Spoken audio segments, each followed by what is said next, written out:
many parties right around the corner for New Year's. Clients are clawing, ha-ha, for manicures. Mother isn't about to swap good business sense for sentimentality. At least there's time for half an Oprah rerun and a few diet Reese's cups. They're bite-sized instead of regular. Several hundred calories later, Miss Bertha picked me up, and since the salon is only a mile or two from my house, we arrived within minutes. Mother was giving Hilda Mae Brunson blonde highlights, and 4 old ladies from the Hopewell Baptist Church, a.k.a. the Quilters, were sitting under hairdryers, clucking like noisy hens. I was humming Blue Christmas, the Elvis version, softly to myself, and carefully taking ornaments off the sad, dried-out little tree. Everything was thumping along at the barely tolerable level when I heard Miss Bertha say, "Oh, Lordy, here she comes." I looked up, and filling Heavenly Hair's entire plate-glass window was Mrs. Periwinkle McCutcheon, her arms overloaded with a stack of paper plates wrapped in pink-tinted cellophane, her sausage-sized knuckle rapping the glass for someone to help her with the door. I had no other choice. I was forced to let her in. "Hey there, Rosemary. I got you some delicious treats today, darling." Snort, snort. Big hee-haw laugh. "You'll have to wait till Richard shaves my neck real quick, though. You got time to shave my neck, don't you, Richard?" Richard nodded politely, although I knew for a fact he hated shaving necks, especially Mrs. McCutcheon's. "Reckon you can wait that long to get your hands on my goodies, Rosemary?" Snort, snort. Suddenly I realized Mrs. McCutcheon was actually waiting for my reply. "Oh, sure," I mumbled. The Quilters gaped. Hilda Mae Brunson pursed her thin, judgmental lips together.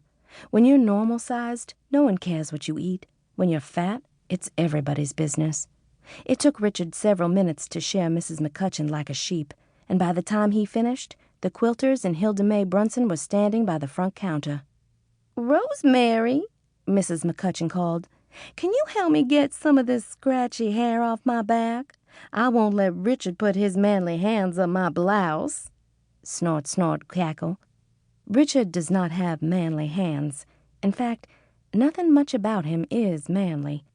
Richard mouthed a "thank you, God" at the ceiling and rolled his eyes.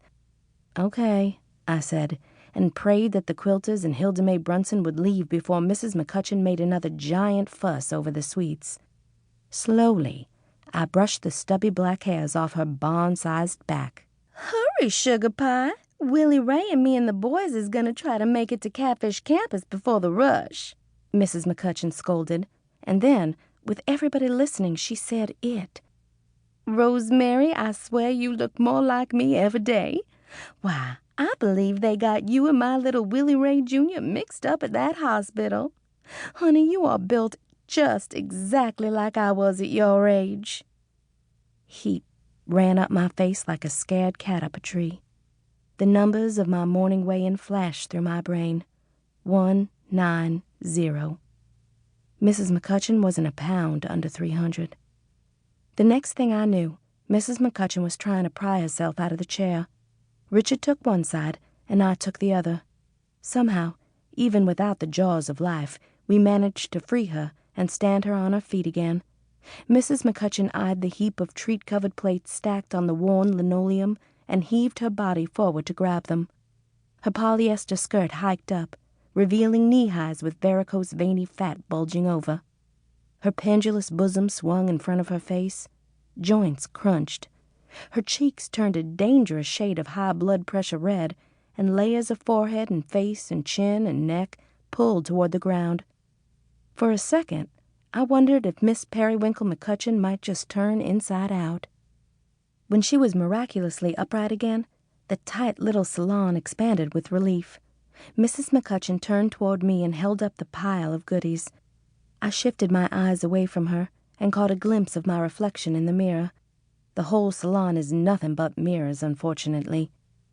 It was then that I saw exactly what Mrs. McCutcheon was talking about. The resemblance. It wasn't her imagination. It was real. "I brought tea cakes and blondies and sand tarts just for you, Rosemary," she went on. "You don't even have to share. And the Piggly Wiggly had pink cellophane. Ain't that the cutest thing?" She grinned.